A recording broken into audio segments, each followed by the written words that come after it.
Om Jananim Sharadam Devim Ramakrishnam Jagadgurum Padapadme Tayo Shritva Pranamami Muhurmuhu.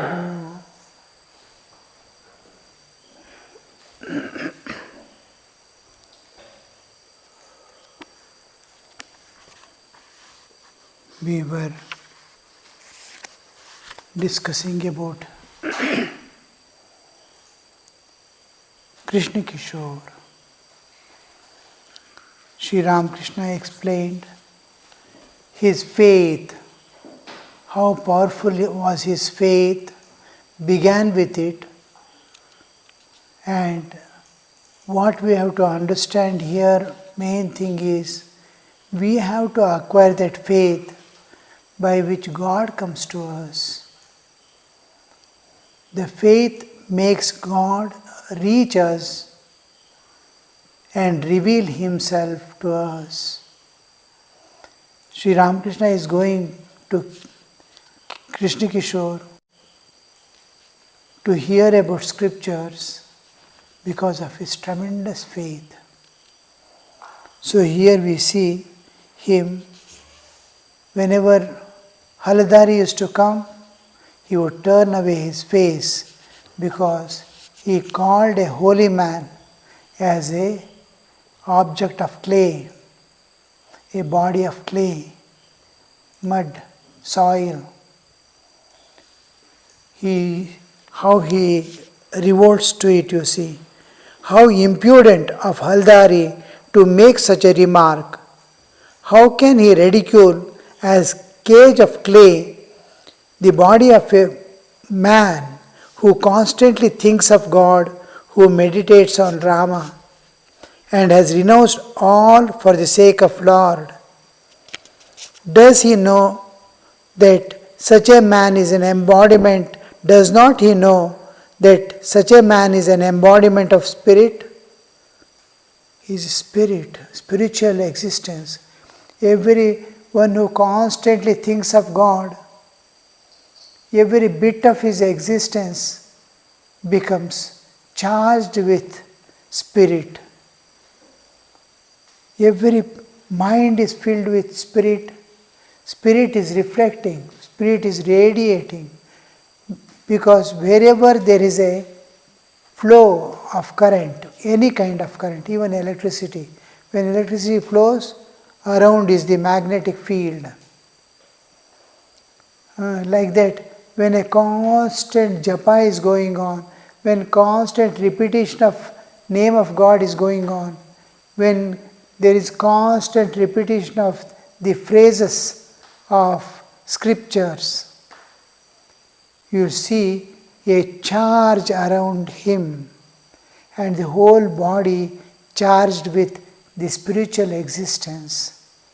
His bodily existence becomes subsidiary, his spiritual existence becomes more predominant.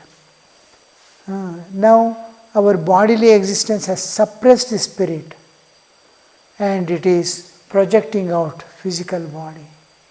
Now spirit projects out and suppresses in our mind, it suppresses the bodily existence. I feel myself divine. I feel myself close to God. The closeness. This is just because he has tremendous faith and is repeating the name of God. The sadhu who came there is a holy man who has renounced all for the sake of God and is repeating the name of God. Sri Ramakrishna again says, is the name of God an ordinary thing? It purifies the body and mind. See, usually what we see is we can enter into meditation, transcend the bodily existence and have the spiritual experience. Starting from the Savikalpa Samadhi, having seen God with form, and still deeper by transcending two more koshas, Vijnanamaya and Anandamaya, you will reach the infinite eternal existence, the absolute existence. The Saguna Sakara and Nirguna Nirakara, the with form and without form, two different aspects of existence. Now we see, suppose you want to see God with open eyes outside. I want to see the form. I want to see the form of Rama. I want to see the form of Krishna. Thakur sees the form of Christ. Christ coming, he sees Sri Ramakrishna. So, how could he see? For external seeing with the physical eyes, body and mind must be absolutely pure. Just like newborn baby. It doesn't have any kind of karmic load. Because of the past karmic load, he has taken birth. But now, that body and mind is just, there is nothing superimposed on that. It is a clean slate, nothing written on it. It's a white paper, nothing written on it. So much of purity. The body which has moved in the world, acquired certain tendencies, and we all, body and mind have become dirty. Still, the inner self is got purified by some means, sadhana, and you can have the vision beyond body and mind. We are going beyond body. Body and mind may be little impure. It could not be purified because of lack of time. If you start early in life, it is possible. Otherwise, inside it is ripe, outside it is not yet ripe. When outside also becomes ripe, you can see God. God presents Himself externally. You can see God with open eyes, the form with form. You can see your Ishtadevata coming to you, standing in front of you, talking to you externally. In Ramakrishna's life, you see Ramlala, Gopalarma coming with Krishna in her arms. All these external visions are possible. But if it doesn't matter if the body and mind moving about in the world has acquired some dirt, doesn't matter. Inside, if it is purified, if your heart is pure, if your mind is pure, then you will have the vision of God within yourself. You transcend the body mind, and God shows the way how to transcend because of your longing. You don't care if suppose somebody is in emergency, an accident has taken place, you will not see whether vehicle is clean or not. You will put him in the vehicle and take. Maybe dirty, but you were to reach the hospital immediately. Like that, now there is longing in you, the body and mind may not have got purified, yet you will get the vision of God beyond body and mind within yourself. But with body and mind, if you want to see, this must be perfectly pure. So here, the man who is repeating the holy man, he is spirit, he is Chaitanya, he is Chinmaya. And how could he say that's what he says.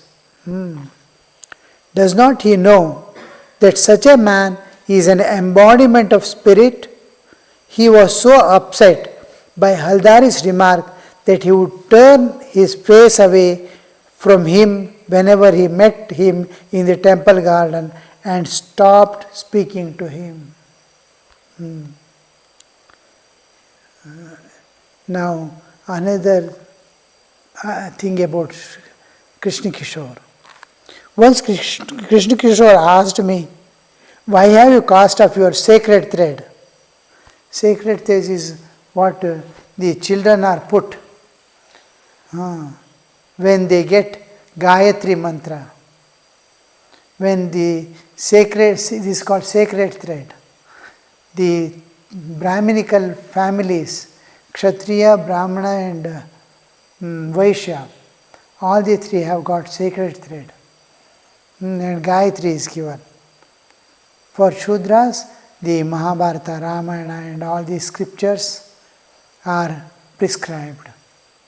Because their intellect has, just like dull students in the school class, they will be given some other exercises, physical, PT, physical training, and then drawing, this, that. They may not be intellectually strong, but we have to make them strong in the society, in some field or the other. So their path is different, each one has its own path. So this, when it is before the Gayatri mantra is given, he is invested with a sacred thread which has three threads, three strands, three threads bound together in a knot. There is three threads and a knot is there, and that knot is the absolute, the three bodies we have, it represents the three bodies, the sacred thread. Three threads represent the gross, subtle and causal body. And the knot is what is tied with the reality. That is the Brahman. I am with the three bodies, I am bound, it's called Brahmagantu. I am tied to the Lord of the universe. I am tied to the absolute existence. I am tied to God. I am tied to divine. Tying. Knot, putting a knot. That knot is the knot between the God and the Jiva. He is supposed to do, that's Gayatri. Three. One meaning is you do the japa 3 times a day. Gayatri, singing thrice a day, morning, afternoon and evening. Gayatri. Another meaning is the whole of your existence, all the 3 layers of yours is repeating the God's name. Dhimayi, dhiyoyona prachodayata. I am going to meditate upon you. Meditation is a part where my whole being is given. Not only my physical body alone will not meditate. My whole being meditates. In meditation I transcend one by one layer and go inside. So my physical body, subtle body and causal body all are aspiring for God. My inside also is aspiring, my outside is also aspiring. Three layers are longing for you. I am bound to you, all the 3 bodies, with all the 3 bodies I am bound to you, and you awaken me, and my whole existence is calling upon you. Dhiyoyana prachodaya.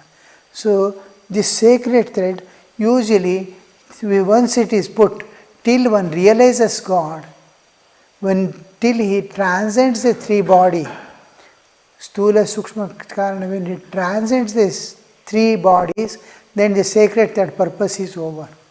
Till then it will be reminding, oh, you are not yet crossed the 3 bodies.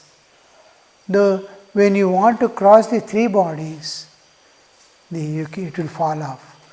It will not remain on the body.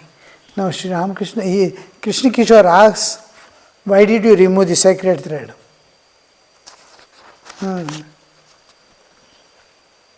Once Krishna Kishore asked me, why have you cast off the sacred thread? Sacred thread was not there on his body.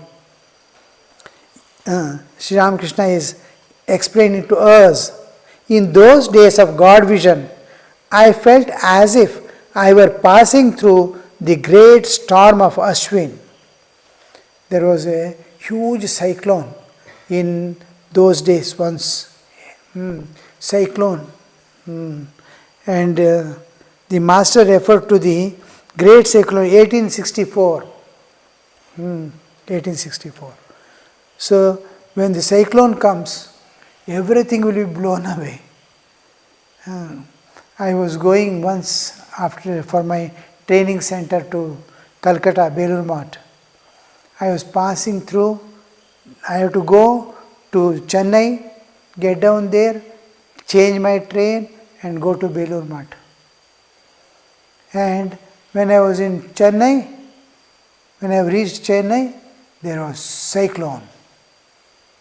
And all trains were cancelled and I was stranded in Chennai. One Naidupet, one place on the border between Chennai and Andhra, was highly affected.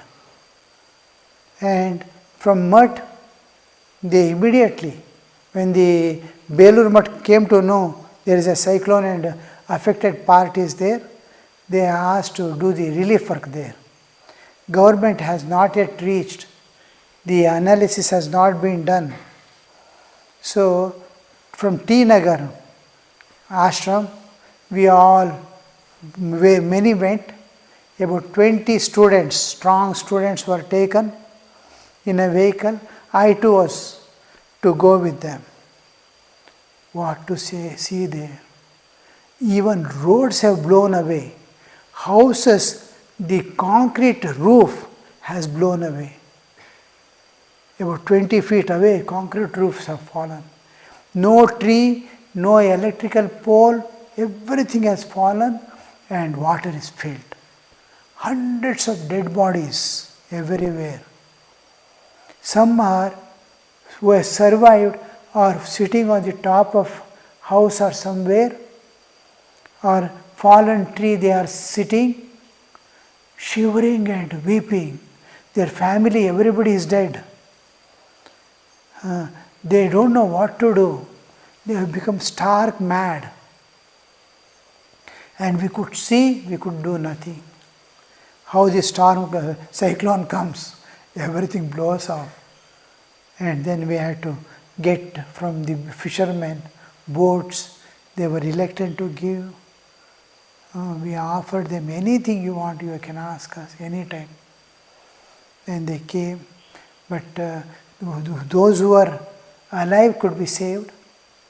And when the water subsided, we had to put hundreds of bodies together and burn.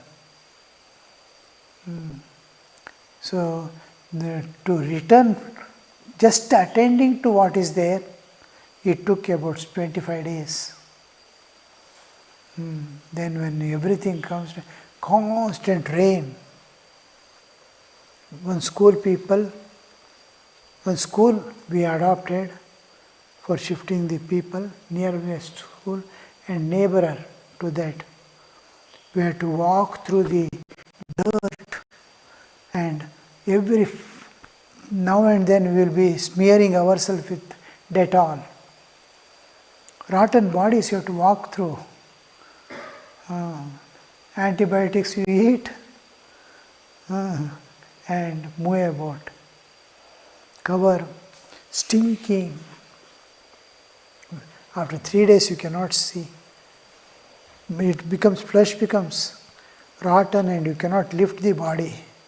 You have to put in the gunny bag, roll it and take it and put somewhere. So that was so in that storm, when there is no house is blown off, concrete roofs are blown off, no trees, where will the sacred thread remain? So it was like, I felt as if I were passing through the great storm of Ashwin and everything had blown away from me. No trace of my old self was left. My old self is a new person with new identity. Yeah. He is not aware of himself, his bodily conditions. He doesn't know whether he has taken food or not. Longing makes the person.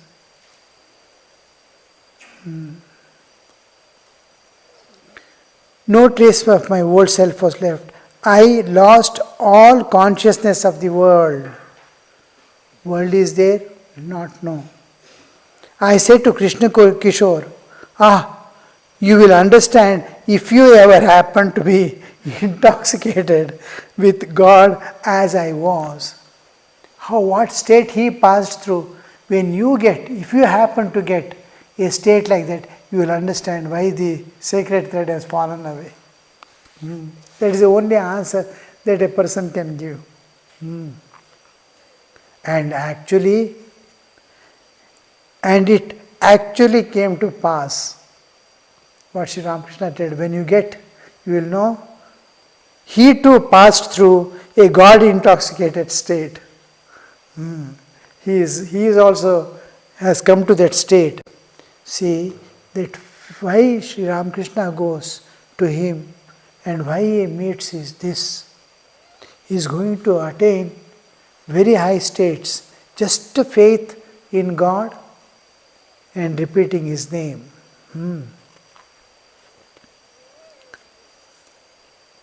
Actually came to pass, he too passed through God intoxicated state when he would repeat only the word Om. He cannot utter the name of God also. He will go on repeating Om, Om. And shut himself alone in his room. He go on repeating the name. What would be the state of longing, yearning for God? His relatives thought he was actually mad and called in physician. Ram Kaviraj of Natagore came to see him. One doctor came to see him.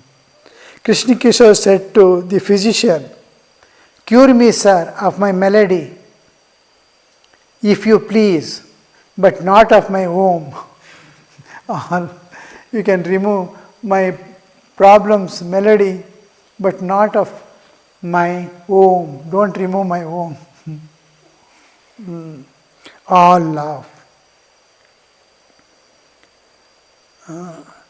This is what happens.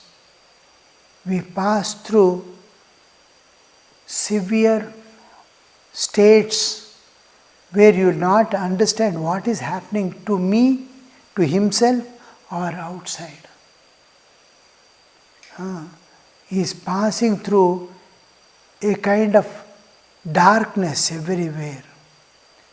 Somewhere awareness of bright light is there, but he is moving through the dark nights. In Christianity there is dark nights of the soul. The dark nights they pass through. And they are not finding how to go, how to transcend, how to catch hold of God. The longing is there, but don't know. So mind becomes such a tense struggle, inner struggle goes on. And this inner struggle goes on purifying the soul. Those who are pure at heart will see God. So the crust that has formed lives after lives of the world and worldly things, in that longing everything will get burnt away. Nothing remains. So the main thing is like ore. Suppose iron ore or gold ore. Iron ore, we crush it first. Last it will be heated. It is put in the furnace and it is molten. The whole thing, iron separates from the crust and whole thing is brought out, and you see this boiling is going on. When the boiling goes on, all two things separate. What all the iron had become stone, ore. Now the ore is crushed and the iron is taken away. So in spiritual struggle also, when longing possesses the man, Sri Ramakrishna used to say, longing is the only condition. Longing means vyakulata. Vyakulata means yearning for God. Yearning and longing.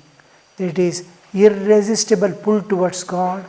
Without attaining Him, I cannot rest. I cannot breathe. I cannot eat. Such state. So in longing, the whole thing purifies. The material aspect falls away from the mind. Material aspect. It falls away from my bodily existence, and spiritual awareness slowly starts manifesting.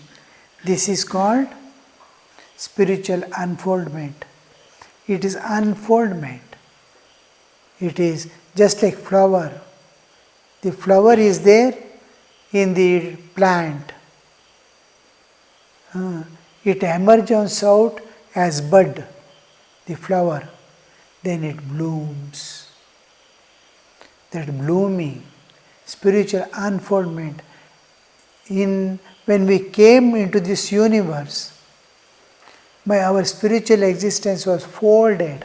It gets unfolded now. In Vyakulata it gets unfolded. So this is what happens. And when the whole thing is purified, especially the heart from where the love flows. The intellect gets charged with consciousness. The intellect is filled with God, awareness of God, and heart is weeping for God. The mind has to merge in the heart.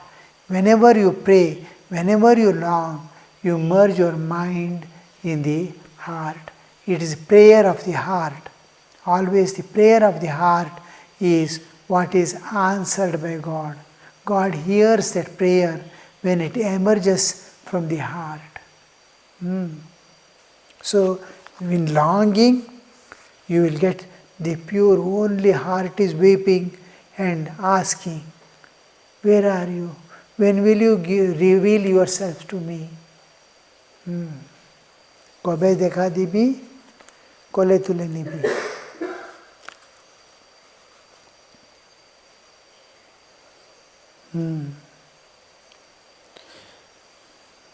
There also, in that state also, he is telling the physician, you can take away my melody, but don't touch my Om. Don't ask me to leave this path.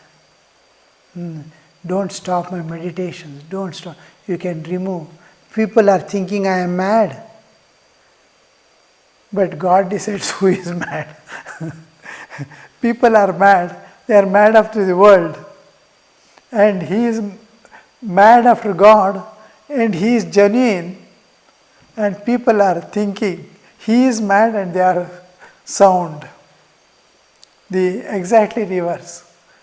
People are mad. Sri Ramakrishna says, everybody is mad. Some are mad after world. Some are mad after money. Some are mad after name and fame. Some are mad after God. It is better to be mad after God than mad after the world. So when you become mad after God, the world falls away.